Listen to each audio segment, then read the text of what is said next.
أعوذ بالله من الشيطان الرجيم. بسم الله الرحمن الرحيم. ألم تر إلى الذين أوتوا نصيبا من الكتاب يدعون إلى كتاب الله ليحكم بينهم ثم يتولى فريق منهم وهم معرضون. ذلك بأنهم قالوا لن تمسنا النار إلا أياما معدودات وغرهم في دينهم ما كانوا يفترون. فكيف إذا جمعناهم ليوم لا ريب فيه ووفيت كل نفس ما كسبت وهم لا يظلمون. صدق اللہ العظیم. محترم سامعین، آج کے سوگ میں ہم صورت آل عمران آیت نمبر 23 سے آیت نمبر 28 تک ترجمہ اور مختصر تشریح پڑھیں گے. یہ پارہ نمبر 3 کا رکوع نمبر 11 ہے. اللہ تعالیٰ ارشاد فرماتا ہے: علم تر الی الذین، علم تر کیا تو نے نہیں دیکھا، الی الذین ان لوگوں کو اے میرے نبی، اوتو جن کو دیا گیا، نصیباً ایک حصہ، من الکتاب اللہ کی کتاب سے، یعنی تورات اور انجیل سے، یدعون ان کو بلایا جاتا ہے، الی کتاب اللہ اللہ کی کتاب کی طرف، لیحکم بینہم کہ وہ اللہ کا کتاب فیصلہ کرے ان کے درمیان، ثم یتولا پھر منہ پھیرتا ہے، فریقون گروہ، منہم ان میں سے، وہم معرضون اور وہ ہے ہی منہ پھیرنے والے. تولا یتولا منہ پھیرنا، اور اعرض یعرض کے معنی بھی منہ پھیرنا. یہ منہ پھیرتے ہیں اور یہ منہ پھیرنا ان کی عادت بن چکی ہے.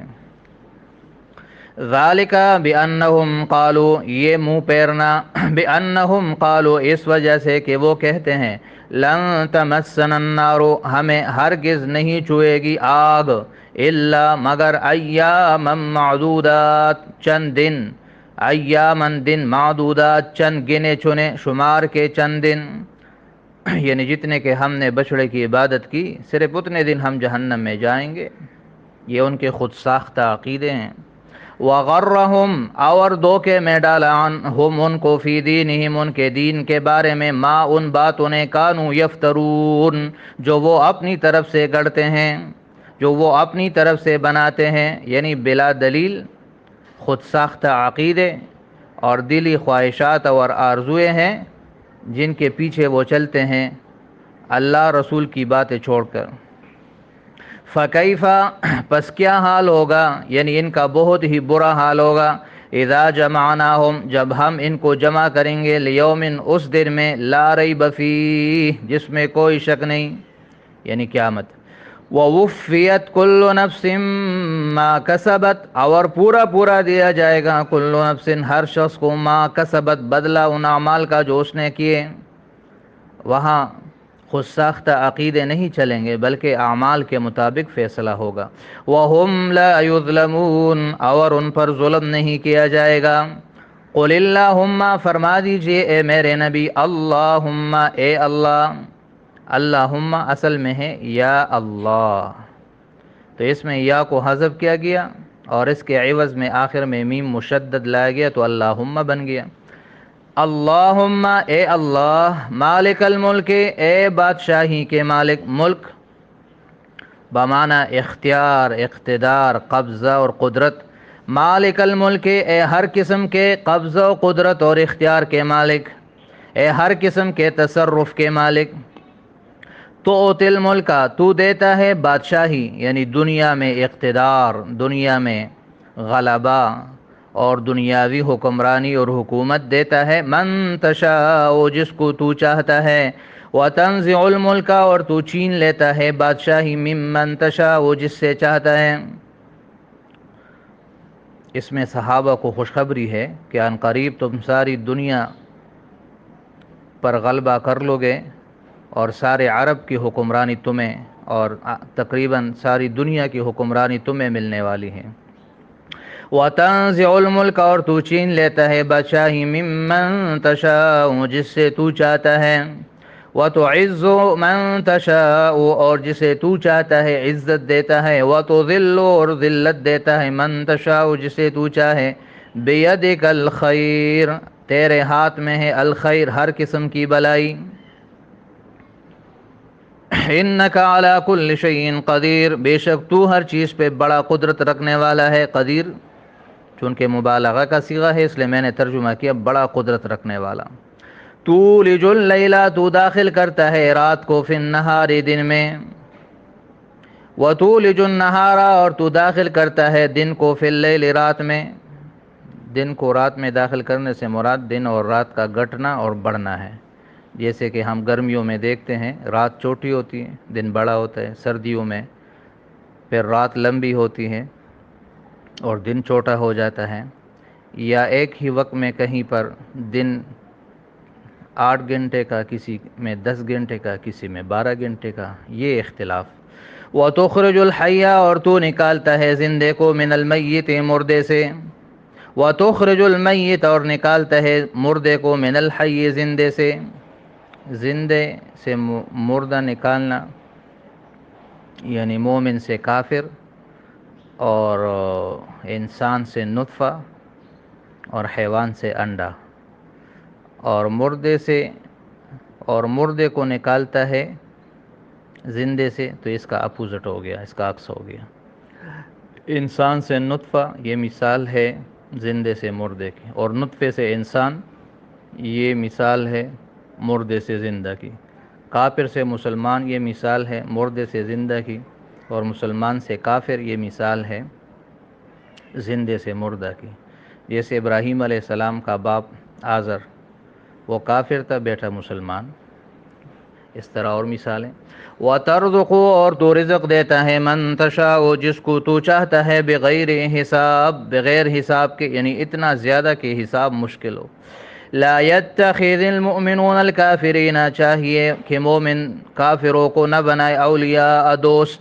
جمع ہے اولیاء، اس کا واحد ولی ہے. مومنوں کو نہیں چاہیے کہ کافروں سے دوستی کرے. من دون المؤمنین، مومنوں کو چھوڑ کر.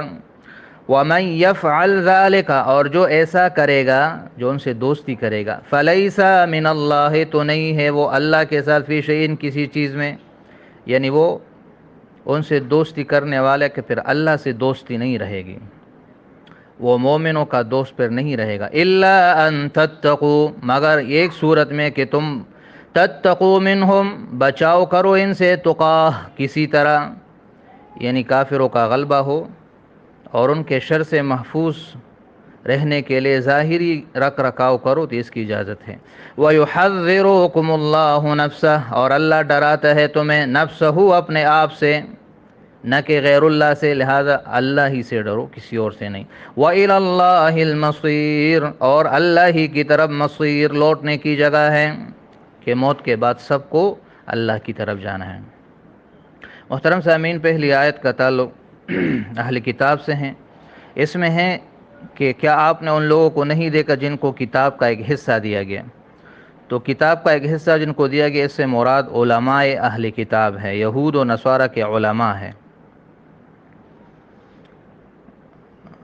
اس کا شان نزول یہ ہے کہ کچھ عالم آئے یہود کے، اور انہوں نے نبی علیہ السلام سے گفتگو کی. پھر انہوں نے نبی علیہ السلام سے پوچھا کہ آپ جس دین کی دعوت دیتے ہیں یہ کون سا دین ہے؟ تو نبی علیہ السلام نے فرمایا کہ یہ دین اسلام ہے، جو ابراہیم علیہ السلام کا دین ہے، اور میں اسی کا پیروکار ہوں. تو انہوں نے کہا کہ نہیں، ابراہیم علیہ السلام تو یہودی تھے.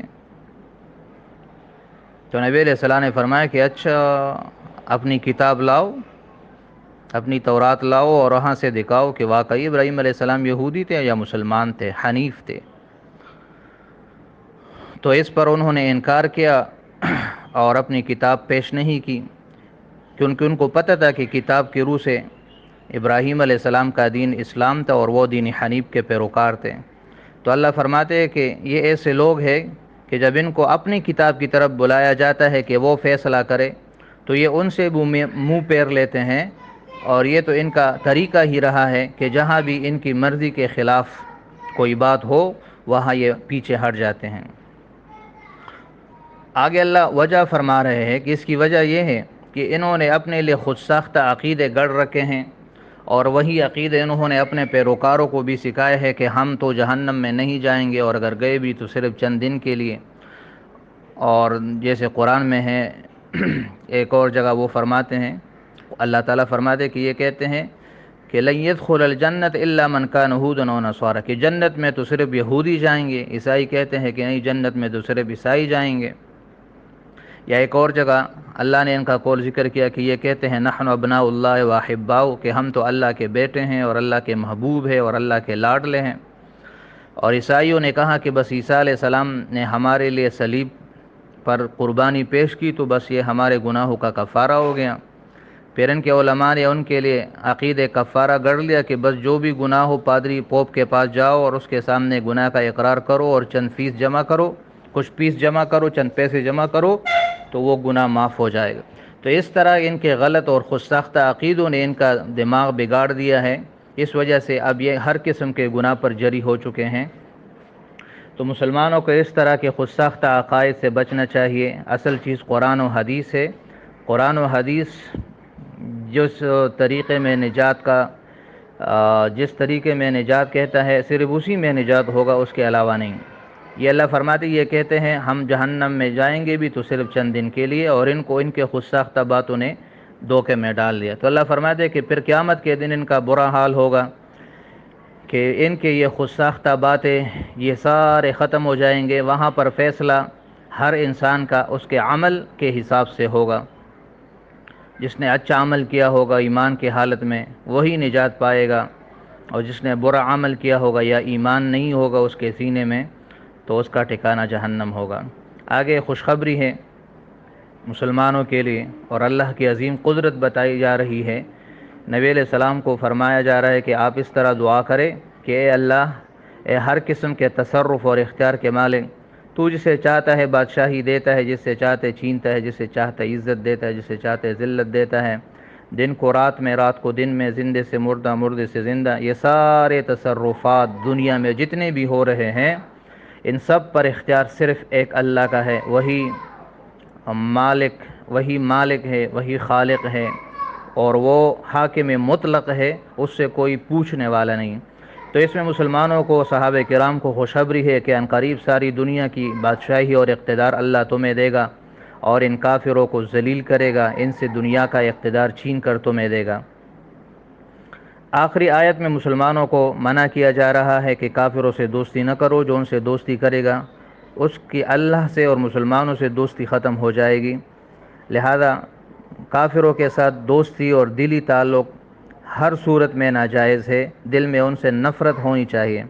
ہاں اگر کہیں پر مسلمان مغلوب ہے یا کوئی خطرہ ہے اور ظاہری رکھ رکھاؤ کرے اپنے بچاؤ کے لیے، دل میں ان سے نفرت ہو، جیسے حدیث میں ایک صحابی فرماتا ہے کہ کچھ لوگوں کے ساتھ ہم مسکراتے ہیں لیکن ہمارے دل ان سے نفرت کرتے ہیں، تو یہ اس کی تشریح ہے۔ ایسی صورت میں پھر ظاہری رکھ رکھاؤ اس کی اجازت ہے، اور ڈرنا ہر حال میں اللہ سے ہے، اور دوستی بھی ہر حال میں مسلمانوں کے ساتھ، اللہ اور رسول کے ساتھ ہونی چاہیے، نہ کہ کافروں کے ساتھ۔ یہ آج کے سبق کا خلاصہ ہے۔ امید ہے آپ کو سبق سمجھ آ گیا ہوگا، باقی انشاءاللہ کل پڑھیں گے۔ صدق اللہ العظیم، صدق رسول النبی الکریم۔